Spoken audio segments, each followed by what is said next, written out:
பக்தி களம் நேயர்கள் அனைவருக்கும் வணக்கம். இந்த காணொளியில ஆஷாட நவராத்திரி என்றால் என்ன, எப்படி இந்த நாட்களில் அம்பிகையை வழிபடுவது, எந்த அம்பிகையை வழிபட வேண்டும், என்னென்ன மந்திரங்கள் சொல்லி வழிபட வேண்டும், எப்படியாக வழிபாட்டு முறையை அமைத்து கொள்ள வேண்டும், என்னென்ன மலர்கள் கொண்டு வழிபாடு செய்யணும் அப்படின்னு எல்லா விஷயங்களையும் பார்க்கவிருக்கிறோம். பொதுவாகவே அம்பிகை வழிபாடு அப்படின்னு சொன்னாலே ரொம்ப முக்கியமான நாட்கள் அப்படின்னு பார்த்தீங்கன்னா நவராத்திரி நாட்கள் தான். 9 நாட்கள்ல சரஸ்வதி, லக்ஷ்மி, துர்க்கை என்று முப்பெரும் தேவியரை வழிபடக்கூடிய வழக்கம் அப்படிங்கிறது காலம் காலமாக நம்மிடையே இருக்கக்கூடிய ஒரு மரபு. அது மட்டும் இல்லாம அம்பாள் உபாசனையில் இருக்கிறவங்க, குறிப்பா சாக்த மரபில் இருக்கிறவங்க நவராத்திரியின் போது தசமகா வித்தியைகளையும் வழிபடக்கூடிய வழக்கம் இருக்கு. நவ துர்க்கையினுடைய வழிபாட்டு முறை இருக்கு. இவ்வாறாக இந்த நவராத்திரி அப்படிங்கிறது பாரத தேசம் எங்கும் வழிபடக்கூடிய ஒரு முக்கியமான நாளாக கருதப்படுகிறது. அப்படி பார்க்கிறப்ப நமக்கு வசந்த நவராத்திரி குறித்து எல்லாருக்குமே தெரியும். அதே மாதிரி சாரதா நவராத்திரி குறித்து எல்லாருக்குமே தெரியும். அது என்ன ஆஷாட நவராத்திரி அப்படின்னு கேட்டீங்கன்னா, தமிழ் மாதமான ஆனி மாதத்தில் வரக்கூடிய நவராத்திரியை தான் ஆஷாட நவராத்திரி அப்படின்னு சொல்றோம். ஆனி மாதத்துல வரக்கூடிய அமாவாசை திதியிலிருந்து அதுக்கடுத்த நாள் அந்த பிரதமையில் தொடங்கி தசமி வரைக்கும் இருக்கக்கூடிய நாட்களை தான் நம்ம நவராத்திரி நாட்கள் அப்படின்னு எடுக்கிறோம். பொதுவாகவே இந்த ஆஷாட நவராத்திரி அப்படிங்கிறது ஜூலை மாதத்தினுடைய முற்பகுதியில வரும். ஆனா இந்த வருடம் 2 அமாவாசை திதிகள் ஆனி மாதத்துல வர்றதுனால பொதுவாகவே சாஸ்திரத்தின்படி என்ன அப்படின்னு பார்த்தீங்கன்னா, 2வதாக வரக்கூடிய திதிக்கு தான் சிறப்பு அப்படிங்கிறது அதிகம். அதனாலதான் இந்த 2வதாக வரக்கூடிய அமாவாசை தினத்திலிருந்து வரக்கூடிய 9 நாட்களை நம்ம என்ன பண்றோம் அப்படின்னா ஆஷாட நவராத்திரியாக எடுத்திருக்கிறோம். அமாவாசைக்கு அடுத்த நாள், அதாவது பிரதமையில் இருந்து தொடங்கணும் இந்த வழிபாட்டு முறையை. என்னைக்கு வருது இந்த 2026 அப்படின்னு பாத்தீங்கன்னா, ஜூலை 15ஆம் தேதியிலிருந்து 23ஆம் தேதி வரைக்கும் இருக்கக்கூடிய நாட்களை தான் ஆஷாட நவராத்திரி நாட்கள் அப்படின்னு பார்க்கிறோம். பிரதமையிலிருந்து தசமி வரைக்கும் இருக்கக்கூடிய நாட்களாக இந்த நாட்கள் அமைகிறது. இந்த ஆஷாட நவராத்திரியினுடைய இன்னொரு சிறப்பு என்ன அப்படின்னு கேட்டீங்கன்னா, இதுக்கு குப்த நவராத்திரி அப்படின்னு ஒரு பேர் உண்டு. அதாவது ரகசியமாக வழிபடுவது. ஏன் ரகசியமாக வழிபட்டாங்க அப்படின்னு கேட்கிறப்ப, ராஜாக்கள் எல்லாம் போருக்கு போகக்கூடிய சமயத்துல எனக்கு எதிலும் வெற்றி கிடைக்கணும் அப்படிங்கிறதுனால செய்யக்கூடிய ரகசிய வழிபாடு தான் இந்த ஆஷாட நவராத்திரி. அம்பாளுக்கு பிடித்த அந்த 4 நவராத்திரிகள்ல ரொம்ப ரகசியமாக கொண்டாடக்கூடிய ஒரு நவராத்திரின்னு பாத்தீங்கன்னா இந்த ஆஷாட நவராத்திரி தான். நீங்க பொதுவா சாரதா நவராத்திரியில பாத்தீங்க அப்படின்னா கொலு வைக்கிறதும், மற்றவர்களை வீட்டுக்கு அழைக்கிறதும், இன்னிசை நிகழ்ச்சிகள் நடத்துறதும், ஆடி பாடி அம்பிகையை துதிக்கிறதும், இதெல்லாமே பாத்தீங்கன்னா ரொம்ப விமர்சையாக கொண்டாடக்கூடிய வழக்கம் தான் நவராத்திரிக்கு உண்டு. ஆனா இந்த நவராத்திரிங்கிறது மிகவும் ரகசியமாக வழிபட வேண்டியது. அதனாலதான் முன்னோர்கள் நமக்கு சில விஷயங்களை இப்படித்தான் பண்ணணும் அப்படின்னு சொல்லி வச்சாங்க. இன்னைக்கு வலையொலியினுடைய உதவியினால எல்லாருக்குமே இந்த காணொளி சென்று சேர்க்கிறது. இப்ப எல்லா மக்களுக்குமே ஆஷாட நவராத்திரி குறித்த அந்த புரிதல் என்பது இருக்கிறது. நிறைய நண்பர்கள் ஆஷாட நவராத்திரி பத்தி பேசுங்க அப்படின்னு சொல்றதுனாலதான் பதிவுகளில் கொடுக்க வேண்டிய அவசியம் அப்படிங்கிற ஒரு விஷயம் வருது. இந்த ஆஷாட நவராத்திரிக்கு இன்னொரு சிறப்பு என்னன்னா, அதிக வரங்களை கொடுக்கக்கூடிய நவராத்திரி முறைங்கிறது இந்த ஆஷாட நவராத்திரி. நீங்க என்ன நினைக்கிறீங்களோ கண்டிப்பா கிடைக்கும். அப்படியான வல்லமை உரிய நாட்கள் அப்படின்னு பாத்தீங்கன்னா இந்த ஆஷாட நவராத்திரியினுடைய நாட்கள். ஏன்னா இந்த நவராத்திரிக்குரிய தெய்வம் யார் அப்படின்னு பாக்குறப்ப வாராகி தான். வாராகி அப்படின்னு எடுத்துக்கிட்டாலும் சரி, நமக்கு தசமகா வித்தியில இருக்கக்கூடிய பகலாமுகின்னு எடுத்துக்கிட்டாலும் சரி, பகலாமுகிக்கும் உரிய நவராத்திரியாக நம்ம இந்த நவராத்திரியை தான் பார்க்கிறோம். பகலாமுகியினுடைய சிறப்பு எல்லாருக்குமே தெரியும். எதிரிகளை அழிக்கக்கூடியவர். அந்த அம்பாளுடைய தோற்றமே எப்படி இருக்கும் அப்படின்னு பாத்தீங்கன்னா, எதிரியோட நாக்கு அப்படியே இழுத்து வச்சு அது அப்படியே தன்னுடைய ஆயுதத்தால் தண்டிக்கக்கூடிய வகையில் இருக்கும் பகலாமுகியினுடைய வழிபாடு. நான் பகலாமுகி அப்படிங்கிறது உபாசனை வாங்கியவர்கள், ஸ்ரீவித்யை மார்க்கத்தில் இருக்கிறவங்க, அவங்க எல்லாம் முறையாக மூல மந்திரங்கள் உபாசனை பெற்று அந்த வழிபாட்டு முறையில இருப்பாங்க. வராகி வழிபாடே 2021க்கு முன்னாடி வரைக்குமே பாத்தீங்கன்னா பெரும்பாலும் யாருக்கும் தெரியாத ஒரு வழிபாட்டு முறையாக தான் இருந்தது. ஆனா மிகவும் சக்தி வாய்ந்த வழிபாடாக இருக்கிறதுனால இந்த கலியுகத்தில் நம்மை காப்பதற்காக அந்த வழிபாட்டு முறை இப்ப நமக்கு கிடைக்குது அப்படிங்கிற விஷயத்த பாக்குறோம்.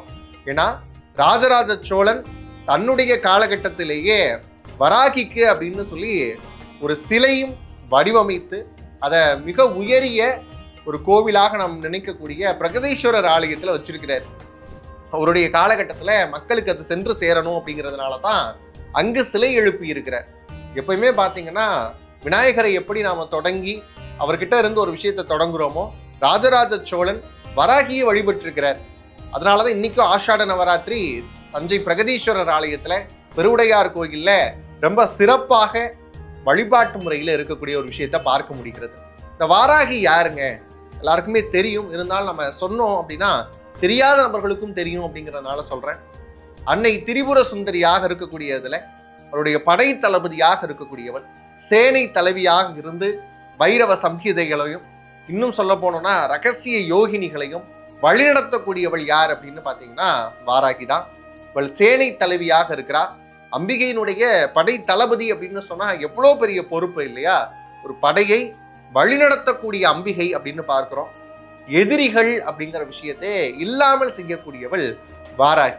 அதனால்தான் ராஜராஜனுக்கு உரிய தெய்வமாக வெற்றி தேவதையாக விளங்கி இருக்கிறார். இப்ப ஒரு சந்தேகம் வரும், எதிரிகளே இல்லாம போறது அப்படிங்கிற விஷயம் நம்முடைய மார்க்கங்கள் சொல்கிறதா அப்படின்னு கேட்கறது உண்டு. எதிரிக்குள்ள இருக்கக்கூடிய எதிரி தன்மை இருக்கும்ல, அவனுக்குள்ள இருக்கக்கூடிய தீய குணங்கள் இருக்கும்ல, அதையெல்லாம் மாற்றி நம்ம பார்த்தாங்க அப்படின்னா செப்போ அவங்கவுங்க வேலையை பார்த்துட்டு போவோம் அப்படிங்கிற ஒரு உணர்வை கொடுக்கக்கூடியவள் வாராகி. எதிரிகளை அழிப்பாள் அப்படின்னு சொன்னோடனே அப்படியே மரணத்தை கொடுப்பாள் அப்படிங்கிற அர்த்தம் கிடையாது. வாராகி அப்படின்னு சொன்னாலே அதர்வண வேதத்தினுடைய தலைவியாகவும் மந்திர வித்தைகளுடைய தலைவியாகவும் நம்ம பார்க்கிறோம். அப்ப இந்த அம்பிகை தந்திக்கக்கூடியவளா அப்படின்னு கேட்டா கிடையவே கிடையாது. அன்பர்களுக்கு அருளை அள்ளி அள்ளி அள்ளி அள்ளி கொடுக்கக்கூடியவள் வாராகி. தன்னுடைய குழந்தைக்கு ஏதேனும் துன்பம் அப்படின்னா, தன்னை வழிபடக்கூடிய அன்பர்களுக்கு ஏதேனும் பிரச்சனை அப்படின்னு சொன்னா இறங்கி அருள் செய்யக்கூடியவள் யார் அப்படின்னு பாத்தீங்கன்னா வாராகியினுடைய விஷயம். இந்த வாராகி படை தளபதியா இருக்கிறதுனால எப்பவுமே ஒரு படையில தளபதி முன்னோக்கி இருப்பாங்க இல்லையா? அது மாதிரி அன்பர்களுக்கு ஏதேனும் இடர் என்றால் உடனே வரக்கூடியவள் யார் அப்படின்னு பாத்தீங்கன்னா அன்னை வாராகி தான். அன்னை வாராகியினுடைய முகம் எப்படி இருக்கிறது அப்படின்னு பாத்தீங்கன்னா காட்டு பன்றியினுடைய பற்கள் அப்படின்னு பார்த்தோம்னா கோரை பற்களாக இருக்கும். ஏனைய பன்றிகளுக்கும் இந்த காட்டு பன்றிக்கும் என்னங்க வித்தியாசம் அப்படின்னு பாத்தீங்கன்னா, ஏனைய பன்றிகள் என்ன கிடைக்குதோ சாப்பிடும். ஆனா காட்டு பன்றி அப்படி கிடையாது. நிலத்தில் இருக்கக்கூடிய கிழங்கு வகைகளை அகழ்ந்து எடுத்து சாப்பிடக்கூடிய விஷயம். இதுதான் காட்டு பன்றிக்குரிய சிறப்பு அப்படிங்கிறத பார்க்கிறோம். அந்த முகத்தோடும் மனித உருவத்தோடும், அதுவும் பெண் அப்படின்னு சொல்லக்கூடிய இந்த பிரபஞ்சத்தை வழிநடத்தக்கூடிய உருவத்தோடும் அன்னையாக இருந்து அருள் செய்யக்கூடியவள் யாருன்னு பாத்தீங்கன்னா வாராகி. இந்த வாராகியினுடைய வழிபாட்டினுடைய இன்னொரு சிறப்பு, ஏன் இந்த ஆஷாட நவராத்திரிக்கு வாராகிக்கு இவ்வளவு தொடர்பு அப்படின்னு பாத்தீங்கன்னா, தமிழ் சமூகத்துல நம்மளுடைய விதைப்பு காலம் அப்படின்னு எடுத்தீங்கன்னா ஆடிதான். ஆடிப்பட்டம் தேடி விதை அப்படிங்கிறது பழமொழியாகவே இருக்கிறது இல்லையா? அப்ப விளைச்சலுக்குரிய தெய்வமாகவும் இவளை பார்த்திருக்கிறாங்க. அவளுடைய கைகளில் என்ன இருக்கும் அப்படின்னு பாத்தீங்கன்னா ஏர் கலப்பை இருக்கும். விவசாயத்திற்குரிய தெய்வமாகவும் இவளை பார்க்கிறோம். அதனாலதான் விளைச்சல் அதிகமாக கிடைக்கணும் அப்படிங்கிறதுனால ஆஷாட நவராத்திரியில் இவளை வழிபட்டு விட்டு ஆடியிலே விதை போடக்கூடிய மரபு அப்படிங்கிறதும் நம்ம கிட்ட இருந்திருக்கு. அப்ப யாரெல்லாம் விவசாயம் செய்யணும், நிலத்துல நம்மளுடைய பயிர்கள் எல்லாம் நல்லா செழித்து வளரணும் அப்படின்னு நினைக்கிறீங்களோ அவங்க எல்லாருமே இந்த ஆஷாட நவராத்திரியில் வாராகி வழிபடலாம். ஏற்கனவே சொன்ன மாதிரி எதிரிகளுக்குள்ள இருக்கக்கூடிய எதிரி தன்மை அப்படிங்கிற விஷயத்தையும் இல்லாம செய்யக்கூடியவள், மரண பயத்தை போக்கக்கூடியவள். உங்களுக்கு பயமே வேணாங்க, வாழ்க்கையில வராகியை கும்பிட்டா போதும், எதற்கும் பயப்பட வேண்டிய அவசியம் கிடையாது. ஏன்னா அவளே சக்தியாக இருந்து நம்மை வழிநடத்தக்கூடிய விதத்துல அன்னையினுடைய மடியில தான் போய் விழுந்தாலும் விழுவோம். அவள் கை தூக்கி விடுறதுக்கும் அவன் நிப்பா அப்படிங்கிறதுனால எதற்கும் பயப்பட வேணாம் அப்படிங்கிற விஷயத்த பாருங்க. யாருக்காவது வம்பு வழக்குகளால சிக்கியிருக்கிறேன், தேவையில்லாம ஒரு கேஸ் நடக்குது, இந்த மாதிரியான விஷயங்கள்லாம் இருந்ததுன்னு சொன்னா இந்த ஆஷாட நவராத்திரியில் வாராகியை வழிபட்டீங்க அப்படின்னு சொன்னாலே கண்டிப்பா அதுல இருந்து விடுதலை அடையலாம். இன்னும் சொல்லலாம், என்னுடைய மனசை இப்படிலாம் கஷ்டப்படுத்துறாங்க, நான் யாருக்கும் எந்த தீங்கும் செய்யல அப்படிங்கிறது உங்களுக்கு தெரிஞ்சதுன்னா, உங்களுக்கான நீதி கிடைக்கணும் அப்படின்னு சொன்னா வாராகி சரணடைங்க. கண்டிப்பா அம்மா வழிகாட்டுவார். யாருக்கெல்லாம் தன் மீது எந்த ஒரு தவறும் இல்லை, வீணா மற்றவர்களுடைய பழிச்சொல்லுக்கு ஆளாகிறேன் அப்படின்னு நினைக்கிறீங்களோ கண்டிப்பா வராகி கிட்ட போங்க. ஆஷாட நவராத்திரியில் நம்பிக்கையை வழிபடும் போது கண்டிப்பாக அதற்கேற்ற ஒரு பலன் அப்படிங்கிறது உறுதியா கிடைக்கும். சரி, இந்த ஆஷாட நவராத்திரியில் எப்படி வழிபடுறது அப்படிங்கிறதான் நிறைய பேத்துக்கு இருக்கக்கூடிய சந்தேகம். பொதுவாக இன்னைக்கு இருக்கக்கூடிய காலகட்டத்தில் வாராகிக்கு விக்கிரகம் வைக்கிறார்கள், வீட்டுல படம் வைத்து வழிபடுகிறாங்க.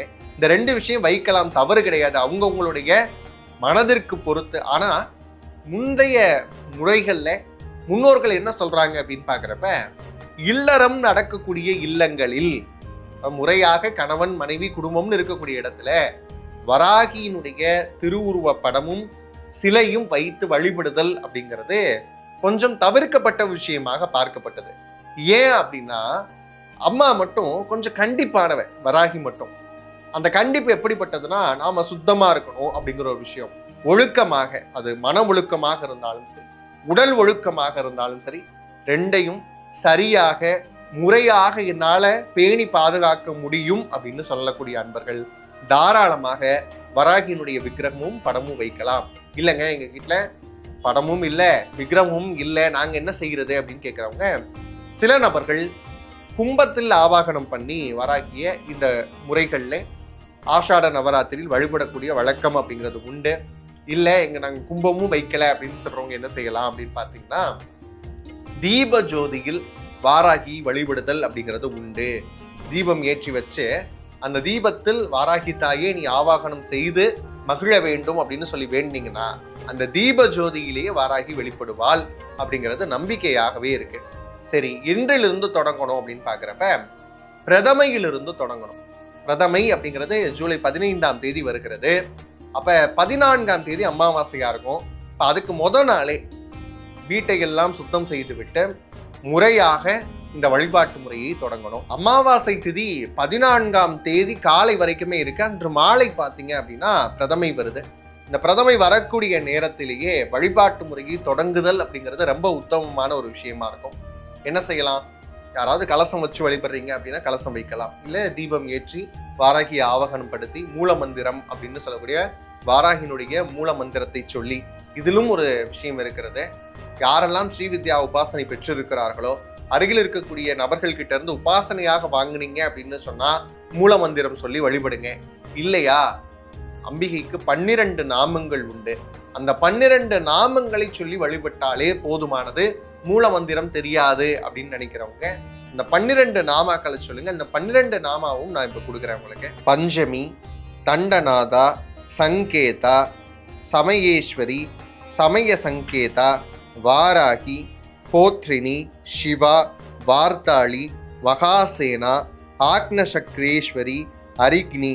இந்த 12 நாமங்களையும் வராகியின் முன்பாக, அன்னையினுடைய சிலை இருந்தாலும் சரி, படம் இருந்தாலும் சரி, இல்லைங்க நாங்கள் தீப ஜோதியில தான் அன்னையை ஆவாகனம் பண்ணி வழிபடுறோம் அப்படின்னு சொன்னாலும் சரி, 5 முறை இந்த 12 நாமாக்களையும் சொல்லுங்க. காரணம் 5 என்ற எண் பஞ்சமிக்குரிய தேவதையாக இருக்கக்கூடிய வாராகிக்கு மிகவும் உகந்த எண்ணாக பார்க்கப்படுகிறது. அப்படிங்கிறப்ப 5 முறை இந்த 12 நாமங்களையும் சொல்லலாம். அப்படி இல்லைன்னு சொன்னா எங்களுக்கு அபிராமி அந்தாதி தெரியும், சௌந்தரிய லகரி தெரியும், லலிதா சகஸ்ரநாமம் தெரியும், இந்த மாதிரி அம்பிகைக்கு உரிய மந்திரங்கள் எங்களுக்கு தெரியும் அப்படின்னு சொன்னா அந்த மந்திரங்களையும் சொல்லி வழிபாடு செய்யலாம். ஒரே ஒரு பாடல் சொல்றேன், இதையும் குறித்து வைத்துக் கொள்ளுங்கள். தாளும் மனமும் தலையும் குலைய தரியலர்கள் மாளும் படிக்கு வரம் தருவாய், முனை வாழ்த்தும் அன்பர் கோளும் பகையும் குறியார்கள் வெற்றி குறித்த சங்கும் வாளும் சூளமும் கடகமும் ஏந்தி வரும் துணையே. இந்த மந்திரத்தை 5 முறை சொல்லி வழிபாடு செய்யலாம். இப்படி வழிபாடுகள் அப்படிங்கிறது மந்திரங்கள் சொல்லி வழிபடும் போது அம்பிகைக்கு மிகுந்த சிறப்பான விஷயங்களை கொடுக்கும். அம்பிகை வழிபாடு அப்படின்னு சொன்னாலே அவளுக்கு மந்திர நாமாக்களை கேட்பது அப்படிங்கிறது பிடிக்கும். அதனால கண்டிப்பா இந்த மந்திரங்களை சொல்லி வழிபாடு செய்யுங்க. அடுத்து பாக்குறப்ப என்ன மலர்களால அர்ச்சிக்கணும் அப்படின்னு பாக்குறப்ப குங்கும அர்ச்சனை இருக்கிறது அப்படின்னா குங்கும அர்ச்சனை பண்ணலாம். சில நபர்கள் பாத்தீங்க அப்படின்னா வீட்டிலேயே ஸ்ரீசக்கரம் வச்சிருப்பீங்க, இல்லை அப்படின்னா மேரு இருக்கும், மகாமேரு. இதுக்கெல்லாம் பாத்தீங்கன்னா இந்த நாட்கள்ல குங்கும அர்ச்சனை அப்படிங்கிற விஷயத்த செய்யலாம் எப்பயும் போல. அதே மாதிரி மலர்கள் அப்படின்னு பார்க்குறப்ப அன்னைக்கு ரொம்ப பிடித்த நிறம் அப்படின்னு பார்த்தீங்கன்னா நீல நிறம். இப்போ சங்கு புஷ்பம் வீட்டில் இருக்கு அப்படின்னா, சங்குப்பூ இருந்தது அப்படின்னு சொன்னா அதை கொண்டு வழிபாடு செய்யலாம். இது இன்னும் சிறப்பான பலன்களை கொடுக்கும்.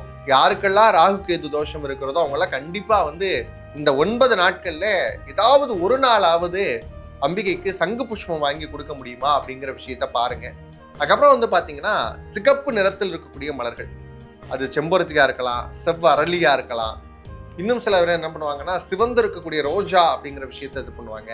செந்தாமரை மலர்களாக இருக்கலாம், முல்லைப்பூ, மல்லி, அதுக்கப்புறம் வந்து பார்த்தீங்கன்னா வெள்ளை தாமரை, அல்லி, எந்த மலர்னாலும் இருக்கட்டும், எதுவாவது கொண்டு வழிபாடு செய்யணும் அப்படிங்கிற விஷயம் இருக்கு இல்லையா. ஏதாவது மலர்கள் வேணும். சலம் பூவடு தூபம் மறந்தறியேன் அப்படின்னு சொல்ற மாதிரி கண்டிப்பா பூக்கள் இருக்கணும் இந்த வழிபாட்டு முறையில. நெய்வேத்தியம் அப்படின்னு பார்க்கிறப்ப அன்னைக்கு ரொம்பவுமே பிடிச்சமான விஷயம் என்ன அப்படின்னு பார்க்குறப்ப நிலத்தில் விளைந்திருக்கக்கூடிய கிழங்கு வகைகள், குறிப்பா சர்க்கரை வெள்ளி கிழங்கு இருந்தது அப்படின்னு சொன்னா அதை வைத்து வழிபாடு செய்யலாம். நிலக்கடலை வைக்கலாம். அதுக்கப்புறம் வந்து பாத்தீங்கன்னா பழங்கள் அப்படின்னு எடுத்தோம் அப்படின்னா மாதுளையும் அன்னாச்சியும் வைத்து வழிபாடு செய்யலாம். இந்த மாதிரியான விஷயங்கள் வைக்கலாம். இப்ப இந்த சர்க்கரை வெள்ளி கிழங்கு அப்படின்னோடனே உப்பு போட்டு வைக்கணுமா போடாம வைக்கணுமா அப்படின்னு நிறைய பேர் கேட்பீங்க. நீங்க அதனையே வந்து நாங்களும் சாப்பிடுவோம் அப்படின்னு சொன்னா உப்பு போட்டு வைங்க. அம்பிகைக்கு படைத்த பிறகு நாங்கள் எடுத்துப்போம் அப்படின்னா உப்பு போட்டு வைக்கலாம், தவறில்லை. இல்லை நான் அம்பிகைக்கு மட்டும் வைக்கிறேன் அப்படின்னா உப்பு போடாமல் அவித்தும் வைக்கலாம். இந்த மாதிரியான விஷயங்கள் வைக்கிறப்ப அன்னைக்கு ரொம்பவுமே பிடிக்கும். ஏன்னா நிலத்தில் இருக்கக்கூடிய விஷயங்களை எடுத்து அகழ்ந்து சாப்பிடக்கூடியது தான் காட்டுப்பன்றியினுடைய வழக்கம். அப்ப அந்த வடிவத்தில் இருக்கக்கூடிய அம்பிகைக்கும் இந்த மாதிரியான பொருட்களை வைத்து வழிபாடு செய்யும் போது சிறப்பான பலன்கள் உண்டு. இதுக்கு பின்னாடி இருக்கக்கூடிய சூட்சமம் என்ன அப்படின்னு பாத்தீங்கன்னா, எப்படி ஒரு காட்டு பன்றி நிலத்திற்கு அடியில் இருக்கக்கூடிய விஷயங்களை அகழ்ந்து எடுத்து உண்கிறதோ, நம்ம வாழ்க்கையில அடி ஆழத்தில் இருக்கக்கூடிய பிரச்சனைகளை எல்லாத்தையும் எடுத்து சரி செய்யக்கூடியவள் வாராகி அப்படிங்கிற சூட்சமம் தான் இதுக்கு பின்னாடி இருக்கக்கூடியது. பகை இருக்காது, கடன் தொல்லை இருக்காது, எதிரி அப்படிங்கிற வார்த்தையே நம்ம வாழ்க்கையில் இருக்காது, அதுக்கப்புறம் தொல்லை அப்படிங்கிற விஷயங்கள் இருக்காது, நோயினால் வரக்கூடிய பிரச்சனைகள் இருக்காது. இப்படி எல்லாத்திற்கும் ஒரே நிவாரணமாக இருக்கக்கூடியவள் அன்னை வாராகி தான். வாராகி வழிபாடு இன்னைக்கு நாட்கள்ல எல்லாருக்கிட்டையுமே சிறப்பாக இருக்கிறது. அப்படி பார்க்குறப்ப இந்த ஆஷாட நவராத்திரியும் என்ன பண்ணணும் அப்படின்னா வழிபாட்டு முறைக்குள்ளாக கொண்டு வந்து இந்த 9 நாட்களும் அன்னையும் வழிபாடும் செய்யும் போது அன்னையினுடைய பரிபூரணமாக அருள் நமக்கு நிச்சயமா கிடைக்கும். இல்லைங்க எங்களால 9 நாட்களும் முடியாது, நாங்கள் வேலைக்கெல்லாம் போறோம் அப்படின்னு சொல்றவங்க கண்டிப்பா பஞ்சமி திதியில் அன்றாவது வழிபாடு செய்யணும். ஏன்னா அன்னைக்குரிய திதி அப்படின்னு பாத்தீங்கன்னா பஞ்சமி தான். பஞ்சமி என்னைக்கு வருகிறது அப்படின்னு பாக்குறப்ப நமக்கு 18ஆம் தேதி வருகிறது. 18/7/2026 பஞ்சமி திதி அன்று மாலை வழிபாடு செய்யலாம். அதுக்கப்புறம் பாத்தீங்கன்னா இல்ல பஞ்சமியும் முடியல அப்படின்னா அஷ்டமி திதி வருகிறது இல்லையா, அந்த அஷ்டமி திதி வரக்கூடிய நாட்களையாவது வழிபாட்டு முறையை நாம வந்து மாலை நேரத்தில் செய்தல் அப்படிங்கிறது இன்னும் சிறப்பாக இருக்கும். அஷ்டமி திதி என்னைக்கு வருது அப்படின்னு பாக்குறப்ப 21/7/2026 அன்று அஷ்டமி வருகிறது. அன்றும் வழிபாடு செய்யலாம். 9 நாட்களும் அன்னைக்கு வழிபாடு செய்தல் அப்படிங்கிறது இன்னும் சிறப்பான விஷயம். வராகியினுடைய இந்த உபாசனை இல்ல மந்திரங்கள் அப்படிங்கிறத தெரிஞ்சுக்கோங்க. வாழ்க்கையில கஷ்டம் அப்படின்னு வரப்பதான் நமக்கு இறை அப்படிங்கிற விஷயத்து மேல அதிகமான நம்பிக்கை வரணும்.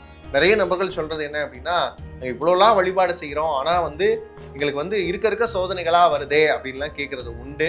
சோதனைகள் வர வர இறைவன் நம்மை நெருங்கி கொண்டே இருக்கிறார் அப்படின்னு அர்த்தம். அந்த வகையில இந்த வழிபாட்டு முறையை மனம் தளராம செய்யுங்க.